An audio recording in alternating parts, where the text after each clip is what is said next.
So one of the things that I do want to talk about is the coronavirus and how it's affected our business, but more importantly, what we're going to do after this is over. One of the things that people have done since the beginning of time, whenever there's a great upheaval and it's ended, is they celebrate when it's over. And they want to rejoice. They want to be happy. Whether it be people getting married after a disaster like this, or them wanting to celebrate something like New Year's.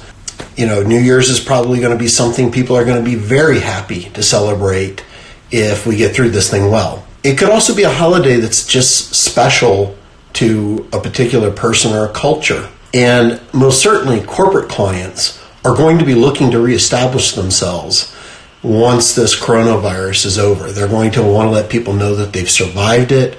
They're going to want to hold seminars. They're going to want to hold a celebration themselves, that their company has come through this as a way to signal to their clients that they survived it and that they're still a viable business. But the thing that we have to remember is that everybody's going to be on a super tight budget when this is over.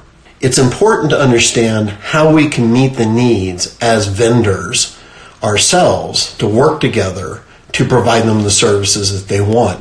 And I think that while I'm talking about event lighting, you will probably find that a lot of what I'm talking about will be universal in the event business. These are certain lessons that I think we can all take away from this. When it comes to lighting, and this doesn't have to be just lighting, it can be any service that your companies provide, but lighting is one of those things that helps you sell to your clients.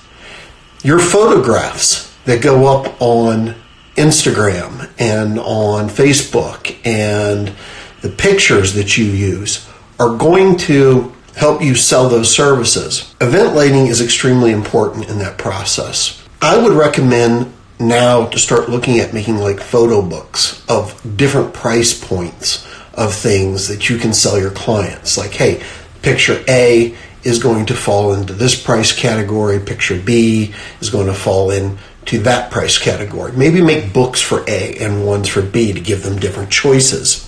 I think we need to be looking at how to partner with one another. And to give you some examples of what I'm talking about, bistro lighting. All right, bistro lighting is one of those things that has been an up and coming thing in this business. But it's greatly misunderstood to begin with. For instance, people don't understand that you have to transport out 10-foot aluminum truss, 10-foot steel pipes, 50-pound steel bases.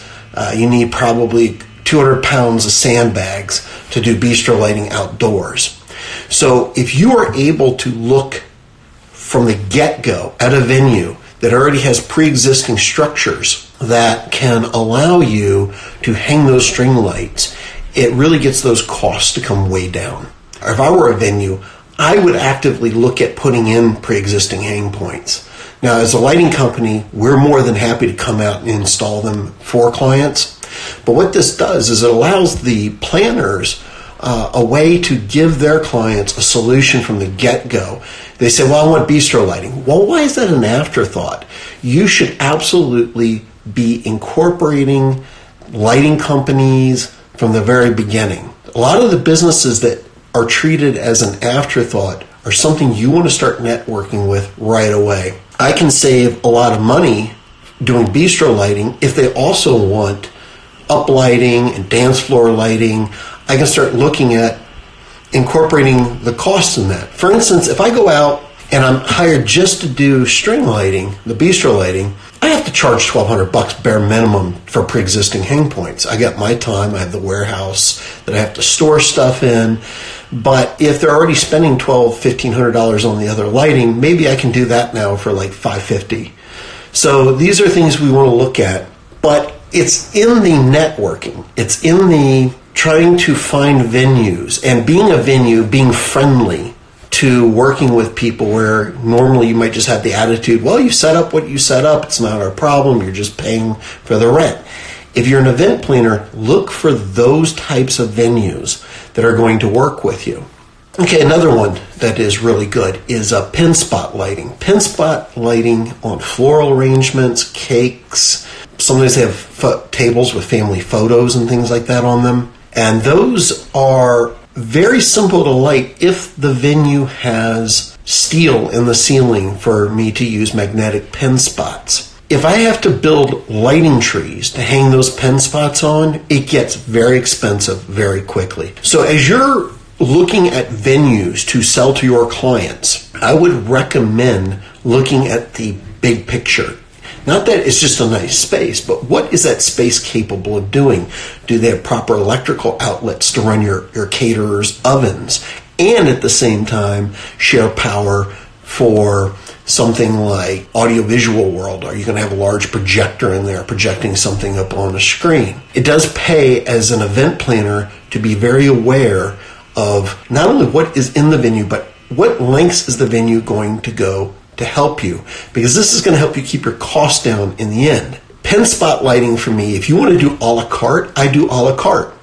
If you want me just to come out and do pen spot lighting and you want, say 25 tables done with the floral arrangements, I can do that probably for about $650. With the magnetics, if I have to start getting up on a ladder with steel and base plates and sandbags and running electrical lines to run AC powered ones, then we start running into in the thousands of dollars. So it does pay from the get-go to talk to the lighting company, ask them to go out to venues with you and walk those spaces so that your clients are getting the best deals that they can get overall, not just a great deal on a venue. And then you have to, and then lighting is no longer an option for you because they've spent all their money on the venue. Remember that picture book. You want to build the best pictures you can.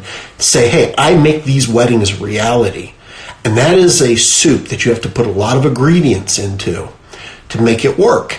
Transportation cost is also something that is often overlooked. If I have to bring truss out with 50-pound base plates and sandbags, and I have to get a weekend rate truck, you're looking at almost $1,200 just for that transportation incorporated in your cost of your lighting. I can put pen spots that are magnetic in the back of my car, and I don't even charge you mileage to drive out to do that. So it does pay to talk to us. It does pay to have a partner that is willing to come out and survey the locations with you and build long-term relationships, and have the other vendors looking at how they can save you money. Talk about venue packing, right?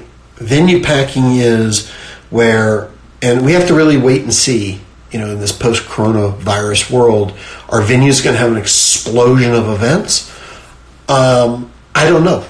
I'm suspecting they're going to be struggling to get people back in. They're going to be looking at price breaks. But there's probably a really great way, if you're an event planner, on doing this that can also save your client money with lighting and perhaps with other vendors. And that is, if you have a client who has a wedding in March or corporate event or whatever it is, and you have another client who says, hey, we're going to have a wedding or corporate event in April. Now's the time to say, how would you like to have your wedding or corporate event or whatever it is on a Saturday in March? Because you've already got a client lined up at that venue on the Friday. Tell the venue, say, listen, you normally charge $5,000 a day for this venue. If I can start stacking, if I can fill your slots, can you give it to me for $4 a day? You've now saved your client $1,000 right off the top that you can repurpose towards other things that will make their event look fantastic. And where I might have to charge, say if I am doing the truss and lighting poles and some of the higher end equipment, and I have to rent a massive truck to go out there and do that, I can do is try to incorporate leaving the equipment there overnight, charging the battery powered stuff, leaving the stuff in the air, shaving off crew time to unload the truck and rebuild things, maybe have to repurpose them a little bit, and my costs go down. I want to also talk about how we work with one another where we might normally be adversarial. I don't like DJs doing lighting. I will tell you that outright. I don't, it's not their business. But let me talk about some of the problems first I have with what they do and how they do it, and then how I would approach working with them to resolve that and why I would do that. First of all, I see DJs using green light. They use these kind of out-of-the-box options. They don't really seem to understand how to program these lights well. They don't really mix wedding colors or event colors, say corporate colors and things like that, if you're having a corporate event really well. They just kind of use the basic functions, and they just, in my opinion, they don't look really great. But in the post-coronavirus world, we are going to have to work with one another to succeed. So maybe what I have to do, and I would suggest that I already do this anyway, but I'm speaking maybe now what other people are going to watch this should do, is treat them not as an adversary, but a great way to get your end client some cheap up lighting. Typically what that means is there's a lot less of the lights, they're not as powerful, but here's the thing. I will work with your DJs, and you should be looking for vendors that work with one another to build team success. I will talk to the DJ. I'm an expert in lighting. I will get them to try to understand what their lights are capable of. If I need to incorporate their lighting into my lighting board, to partner with them to make your clients look brilliant, then I'm willing to do that. Think about that picture book. I do it every time. What are the pictures going to look like? Because we are a visual business. You know, people remember the flowers, they remember the cake.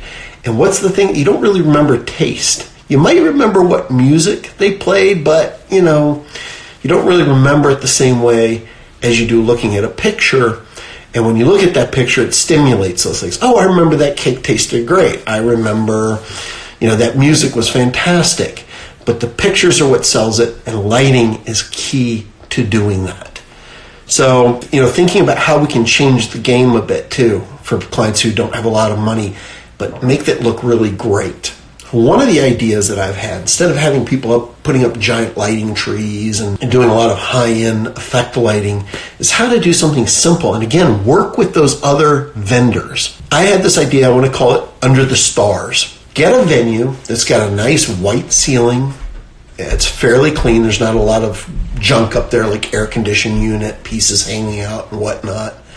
And I want to light it with some blue light from the ground up. And then I have what are called gobo patterns where they can project star fields up on the ceiling. And I can even project a moon.